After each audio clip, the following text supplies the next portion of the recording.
Сайн байцгаана уу? Өнөөдөр багшин та нартай хүүхдийн сайжийг хэрхэн зөв сонгох талаар зөвлөмж хүргэе. Цэцэрлэгийн бага үлгээс эхлэн шүд угаах, насан туршийн дадал хэвшлийг эзэмшүүлдэг бөгөөд сайжийг маш сайн сонгох хэрэгтэй байдаг. Бага насны хүүхдийн сайжийг сонгохдоо 3 нэгнээ баагафтар зөөлөн өстэй хүүхдийн үүдэн дэд 2 шүдтэй тэмцэл хэмжээний толгойтой сайжийг сонгож хэрэглүүлнэ. Ог сайжин дээр төрхөж өгөхдөө жигчээ 3-ны өмсний толны хэмжээтэй тавьж өгнө. Хүүхдийн сайжийг 2-3 сар тутам солих шаардлагатай гэж үздэг.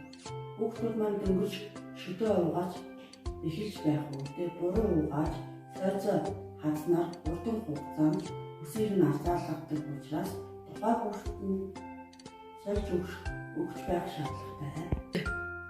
Хэрвээ азааш нь үтсэн сайжаар шүдээ угаавал шүдний гадаргуу дээр үлдсэн хоол хүнсний үлдэгдэл болон шүдний өнгөр бүрэн цэвэрлэгдэж чадахгүй бөгөөд хуулийг гэмтэж өрсүүлэх эрсдэлтэй байдаг. Амжилт хүсье.